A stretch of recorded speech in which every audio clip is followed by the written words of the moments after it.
palabra rompió mis cadenas. Tu palabra mi alma redimió. Cielo y tierra pasarán, mas tú fiel permanecerás. Libre soy, libre soy. Los seres humanos nos aferramos a muchas cosas. Nos aferramos a una casa, por ejemplo. Y no podemos dejar esa casa. Soñamos con ella. Si nos alejamos de la casa, suspiramos así como eternos enamorados por esa casa. O hay gente que se aferra a un jardín en el que se ha invertido mucho tiempo, mucho esfuerzo, mucho polvo tragado, y entonces esa persona extraña esos cayenos, las flores cayéndose, el muladar que se vuelve el jardín cada que caen las flores, las hojas y demás. Hay personas que se atan a un carro, ¿sí? Y llegan al punto de llamarlo cariño verdadero. Ni se compra ni se vende, o sea, una pésima inversión, un pésimo negocio.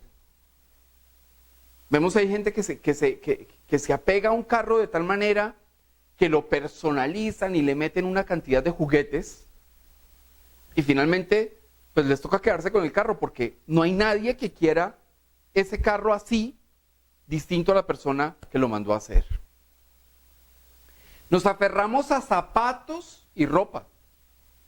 Hoy estaba arreglándome antes del culto y pensaba en mis zapatos que tanto tiempo me acompañaron en las predicaciones porque eran cómodos realmente, ¿sí? Y de alguna manera sí los extraño. O a ropa. ¿Qué tal la pantaloneta de baño negra que tiene 30 años? Casi 40. Uno se aferra a cosas así. Pero también hay ataduras emocionales. Y esas son graves también. Nos aferramos a la vanidad, al orgullo. Yo no me dejo. Nadie puede contra mí. Yo soy yo. Y a mí me respetan. ¿Cómo me van a ofender así? Hay parejas, por ejemplo, que se atan al orgullo y se acaba el matrimonio. Entonces, la pareja está ahí y ella dice, yo no cedo, y él dice, yo tampoco cedo. Finalmente, ninguno cede y el matrimonio se resquebrajó y se acabó. A veces emocionalmente nos aferramos a personas. Uno se sorprende de ver parejas que llevan 40, 45 años de casados y se tratan, muchos de ellos, a las patadas. Pero se quedan ahí, aguantando. No solo el hombre a la mujer, también la mujer al hombre.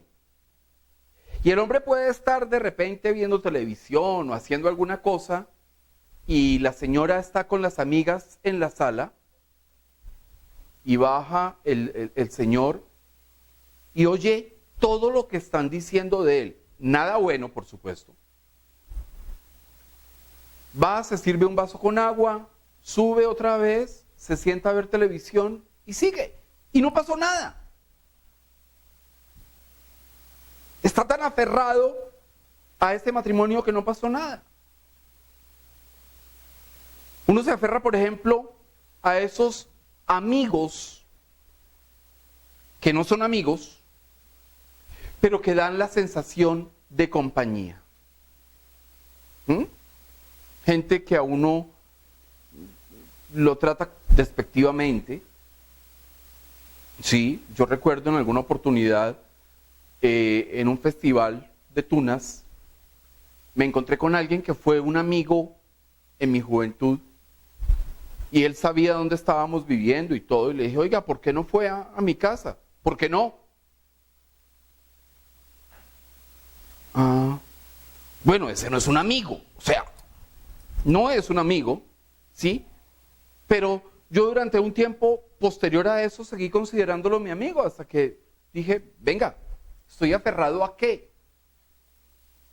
No está bien, o sea, ¿no quiere ser mi amigo? Perfecto, yo no lo voy a obligar, siga su camino, que Dios lo bendiga y que Dios me bendiga. Pero incluso nos aferramos a idealizaciones. Idealizamos una persona, idealizamos un trabajo, idealizamos un lugar de residencia. No hay nada mejor que ese sitio. No hay nada mejor que ese trabajo. No hay nada mejor que esos amigos que yo he idealizado. Y uno con frecuencia idealiza pareja. Sobre todo cuando hay problemas, ¿no? Entonces, ay, no, es que ella era tan bonita, tan noble, tan querida. Y va uno a ver, y pues sí, era bonita, pero no era ni noble y mucho menos querida. Pero uno la va adaptando a lo que uno quisiera que fuera esa persona. Es decir, en síntesis, tenemos un grave riesgo, y es que es aferrarnos a lo conocido. Ese señor que yo les contaba que bajaba y oía a las amigas de su mujer murmurando sobre él, se aferra a lo que conoce. ¿Y qué es lo que conoce? Esa mujer y ese matrimonio de 40 años. Me aferro a un tipo que yo creo que es mi amigo, pero que en realidad no es mi amigo, ¿sí? Me aferro a él porque es lo que conozco como amistad. Me aferro a vivir en tal parte porque es lo que conozco. Y qué miedo salir de lo que conozco. Miren, hay un pasaje de la Biblia que refleja las enormes pérdidas que uno puede tener por las ataduras. Un muchacho se acercó corriendo hasta llegar a Jesús. Bueno, era joven, entonces no tenía que, sino, y ya. Y entonces llegó hasta donde Jesús, dobló su rodilla ante el Señor y le preguntó, ¿qué haré para heredar la vida eterna? Le dijo, maestro bueno, ¿qué haré para heredar la vida eterna? Entonces Jesús primero le jaló las orejas por haberlo llamado bueno. Él le dijo, bueno, solo es uno y es Dios. Pero luego le dijo algo, comenzó a decirle una serie de cosas que resultan bien interesantes para que las reflexionemos y las pongamos en práctica en nuestras vidas. Vamos a leer Marcos capítulo 10, versículos 19 y 20. Los mandamientos sabes: no adulteres, no mates, no hurtes, no digas falso testimonio, no defraudes. Honra a tu padre y a tu madre. Él entonces respondiendo le dijo, Maestro, todo esto lo he guardado desde mi juventud. La pregunta del muchacho era muy válida, como es muy válida hoy. ¿Qué hago para heredar la vida eterna? Y le pregunta al que sabe. El muchacho no va donde Pedro, no va donde Juan, va directamente donde Jesús, corriendo. Y le pregunta, usted que es el que sabe, ¿qué hago para heredar la vida eterna? Y Jesús le responde, ya conoces los mandamientos. Ojo, tengamos cuidado en esto. Jesús no le dijo, guarda los mandamientos. Le dijo, ya conoces los mandamientos. Lo que le dijo Jesús es, si sabía los mandamientos. Simple. Y luego el joven le contesta que efectivamente los conocía y que los había guardado desde la juventud. Entonces Jesús lo pone en términos de conocimiento, de conocer. El muchacho responde en términos de practicar.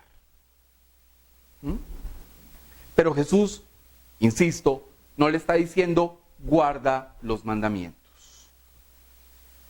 ¿Y por qué Jesús no habló de practicar los mandamientos? Esa es una pregunta también muy válida, como ¿qué tengo que hacer para ganarme el cielo? ¿Sí? Porque Jesús no habló en términos de guarda los mandamientos.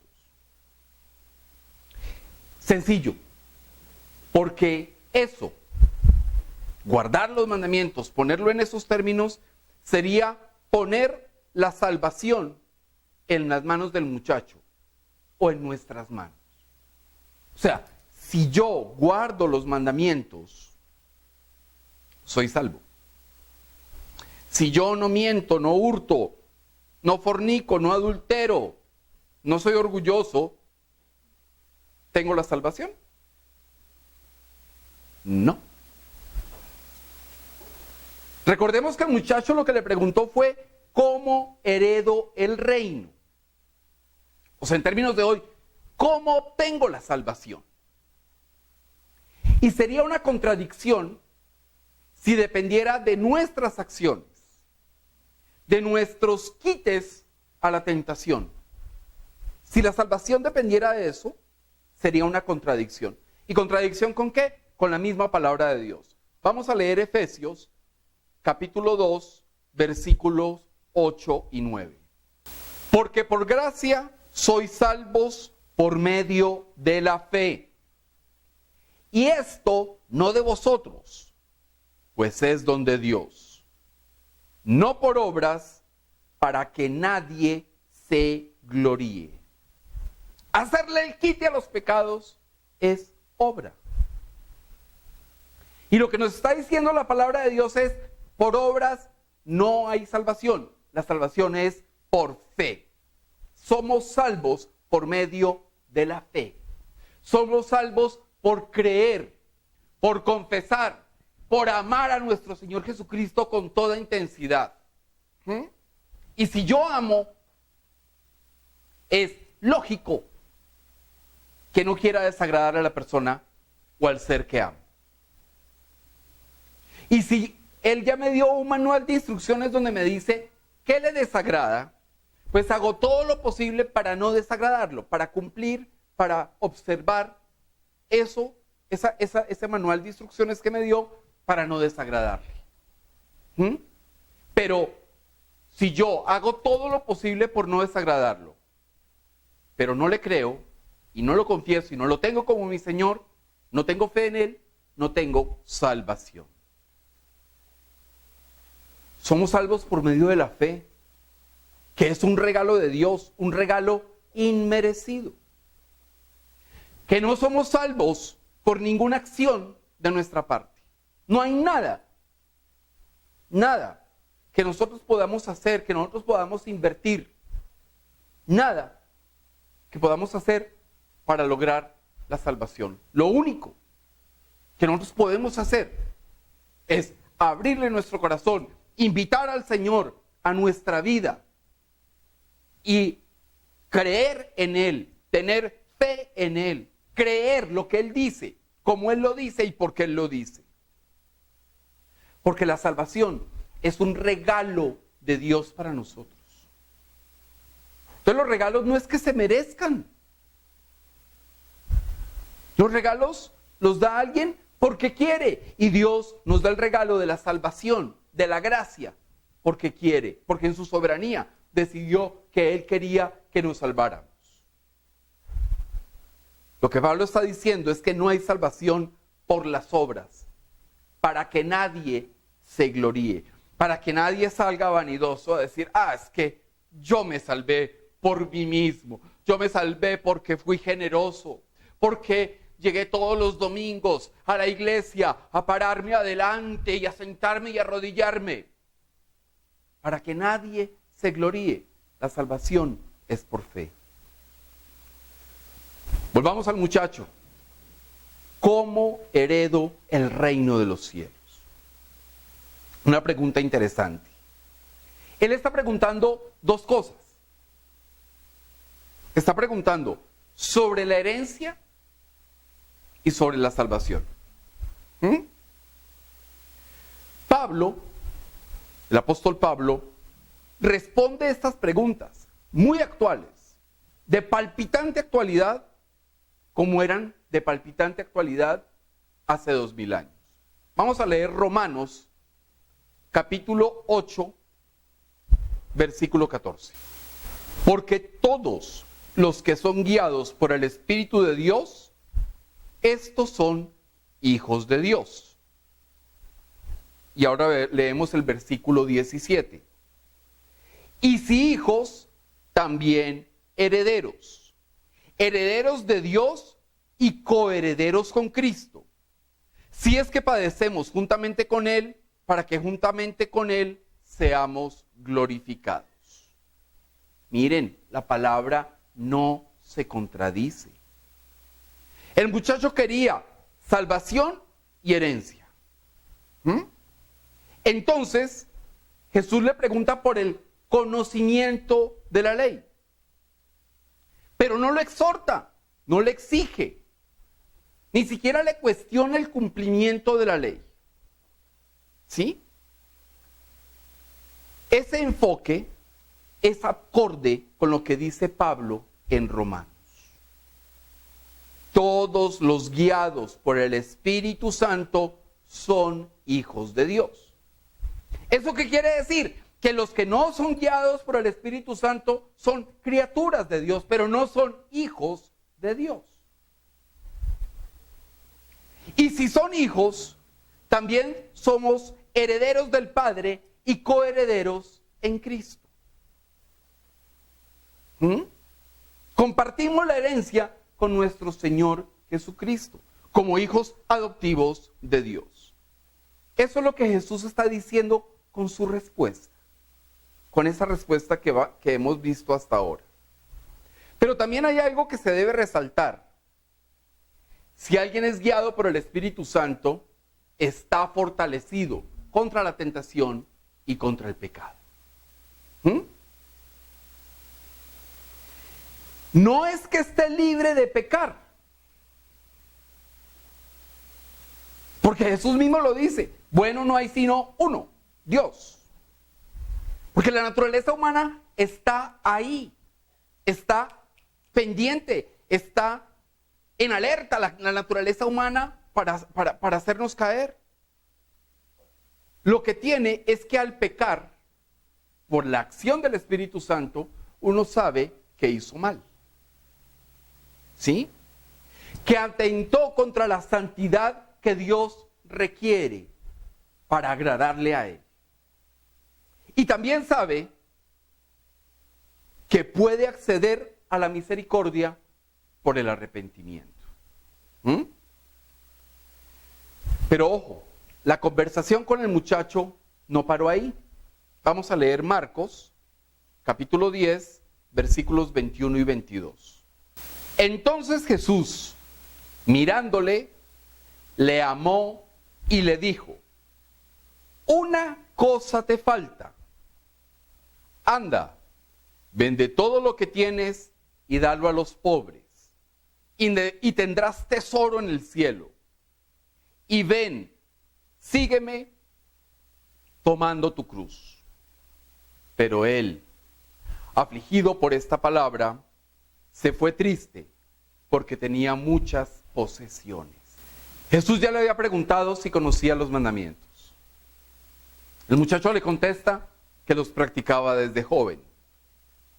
Después dice la palabra, Jesús lo miró. La palabra mirándole es en griego, en el griego emblepo. Significa mirar fijamente. Yo no me imagino que pudo sentir alguien a quien Jesús lo mirara fijamente. Eso tendría que ser una cosa muy fuerte. ¿Sí? O sea, uno queda desnudo. O sea, yo sé que esa persona que me está mirando fijamente es el Hijo de Dios, es Dios, pero además que puede mirar hasta lo más profundo de mi ser. Jesús miró entonces fijamente al muchacho. Esa es una acción. Pero fíjense que a continuación dice, lo miró fijamente, o mirándole, dice la palabra que le amó. Entonces, la mirada es una acción, el amar es una decisión. ¿Qué significa eso de le amó? Dice la palabra que es considerar con favor, con buena voluntad o con benevolencia. Es hacerle bien a esa persona. Entonces lo miró fijamente y sintió buena voluntad por el muchacho. Hasta ahora le había dicho, ¿conoces los mandamientos? Ok, perfecto, bien. Pero ojo, cuando dice le amó, uno automáticamente supone el amor del mundo. Entonces se enfoca el asunto en hacerle bien desde la perspectiva humana. Darle, regalarle, consentirlo. Pero desde la mirada fija de Dios, amar contempla la eternidad. El amor de nosotros los seres humanos es un amor de corto plazo. En el mejor de los casos, fenece cuando vayamos al reino de los cielos. El amor de Dios contempla la eternidad. Él ve todo el panorama. Y desde esa perspectiva de ver todo el panorama, es que Dios, nuestro Señor Jesucristo, ama al muchacho. Entonces en el pasaje Jesús decide tener benevolencia con el muchacho. Pero no es hacerle bien solo mientras esté en el mundo. No se trata de llenarle su cuenta con miles y miles de denarios. No es un asunto de cumplirle sus caprichos. La buena voluntad de Jesús es tenerlo como coheredero. La buena voluntad del amor de Jesús es que efectivamente el muchacho llegue al reino de los cielos. Y entonces, ¿cómo le muestra nuestro Señor ese amor? El pasaje lo cuenta. Lo que te hace falta, dice el Señor, es soltar cosas. Desaferrarse.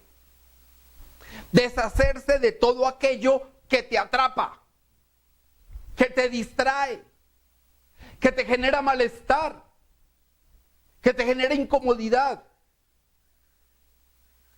que te perturba tu vida cristiana, que te perturba tu buena relación con Dios. Es deshacerse de eso a lo que uno se aferra con intensidad. Entonces Jesús le dice, vende todo lo que tienes y dalo a los pobres. Ay, no, qué amor el de Jesús. Ay, tan chévere que Jesús lo amó así, que le dice que regale todo, o que venda todo y le dé el dinero a los pobres. No, qué bonito amor. Sí, es muy bonito. Porque Jesús le dice, así tendrás tesoro en el cielo. Ojo, Jesús no le está diciendo, si vendes todo y lo regalas, te salvarás. No. Le dice que tendrá tesoro en el cielo. Y también resulta interesante que Jesús le dice, una cosa te falta. Pero Jesús habla de dos cosas ahí, no de una. ¿Sí lo notaron? Jesús habla de dos asuntos. Primero, vender lo que tiene, y lo segundo, seguirlo.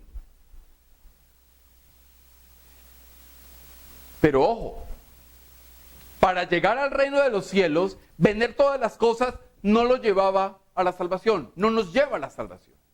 Lo que lo lleva a la salvación, realmente, una cosa te falta, conocer los mandamientos, o sea, conocer lo que le agrada a Dios, y lo segundo, ven y sígueme. Una cosa te falta, Despréndete de las cosas, porque esas cosas te van a distraer de mí, te van a distraer de mi fe. Pero ¿por qué habla de dos cosas y dice que solo una le falta? Sencillamente porque al desprenderse de las posesiones, eso no le garantiza heredar. Mucho menos le garantiza el reino de los cielos. Entonces, lo único que garantiza la salvación es seguir a Cristo. Las ataduras que tenía el muchacho eran sus posesiones, lo que tenía en el mundo. Así como muchos nos aferramos a las cosas y muchos nos aferramos al orgullo, son cosas que nos hacen sentir más ricos materialmente. ¿Más ricos en comparación a quién? A los que tienen menos de pronto. Pero cuando uno se compara con uno de los grandes potentados del mundo o del país, pues uno sencillamente es un pobre que se sostiene. Pero fijémonos que son cosas que nos hacen pobres en el reino. Esas ataduras nos hacen pobres en el reino. Por eso las ataduras, esas cosas a las que nos aferramos, Jesús propone que las entreguemos a los pobres. Jesús no dijo, llévelas a la sinagoga.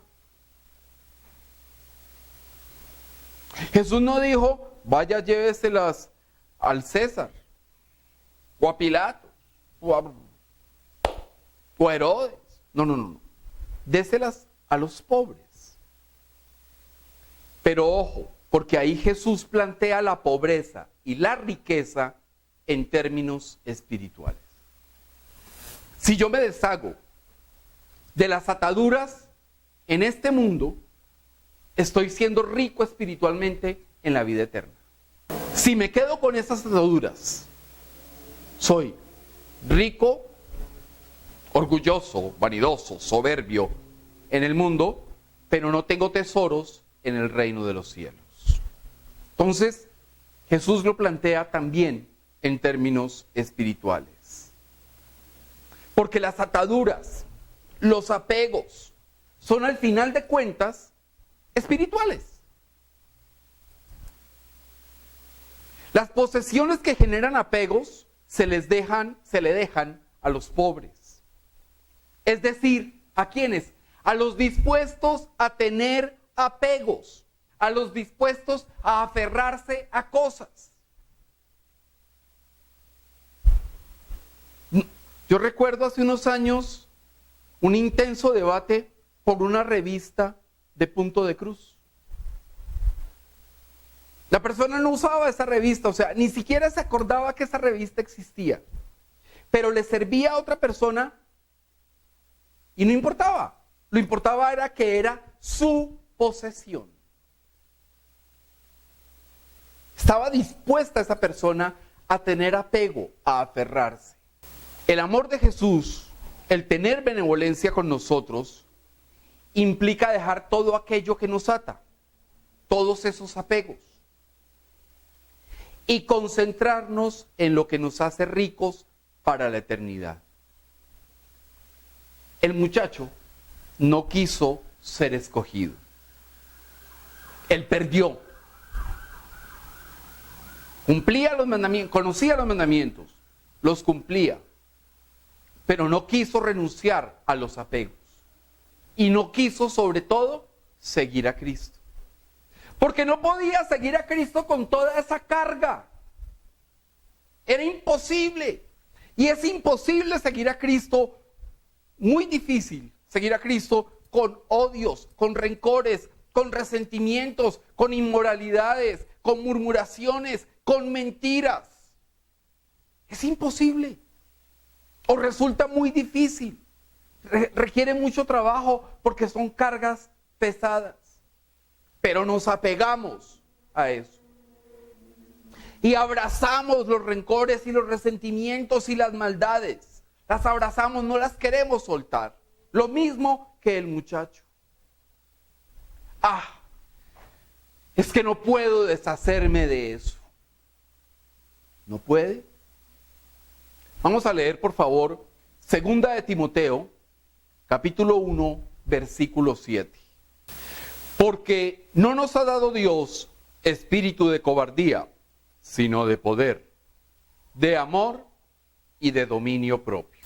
Ojo, sí se puede renunciar a la pobreza espiritual. Sí se puede renunciar a los apegos. Sí se puede renunciar a las zonas seguras y confortables. Sí podemos deshacerlos de todo aquello que nos ata, de esos apegos malsanos. Sí podemos. Dios nos ha dado la valentía, el poder y el dominio propio para deshacernos de esos apegos. Es que ¿cuántos apegos de esos que estamos hablando no son pecado? Ay, es que yo cómo voy a dejar de oír esa música tan chévere. Yo cómo voy a dejar de ver pornografía. Yo cómo voy a salir a la calle y voy a dejar de ver a todos los tipos que pasan a mi alrededor. ¿Cómo? Pues haciéndolo, dominándose, diciendo no, esforzándose por tener dominio propio. Porque Dios nos dio el poder para deshacernos de eso. Esos pecados, esos apegos, son lastre. Muchas ataduras son dañinas para nuestro cuerpo o nuestra alma. En cambio, Dios nos da poder, valor, amor y dominio propio. Son armas que nos ha dado Dios para romper esos apegos, para renunciar a esas ataduras y sembrar riqueza o galardones en la eternidad.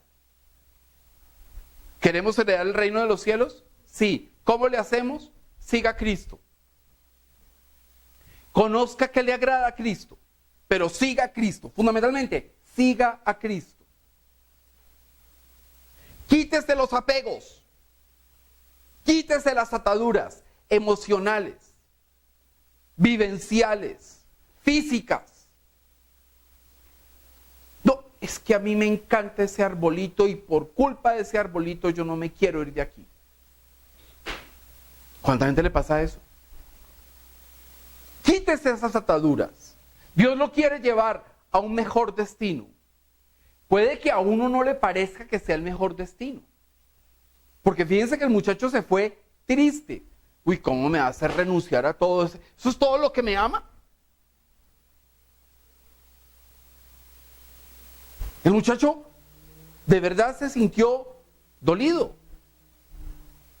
¿Cómo me va a decir que me ama? ¿Cómo me va a hacer sentir que me ama y decirme que abandone todo?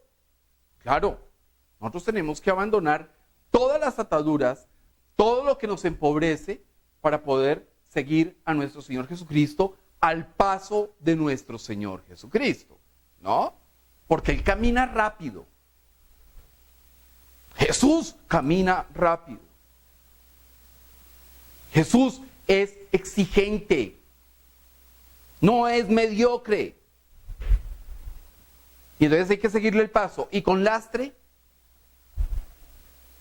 es como si uno fuera a seguir a Jesucristo con un tacón, con tacones 10 y 3 maletas de esas de rodachines por una vía que está llena de piedras. Suerte con eso. Pero esas son las ataduras, esos son los apegos. Ven y sígueme. Y la clave es, ven y sígueme.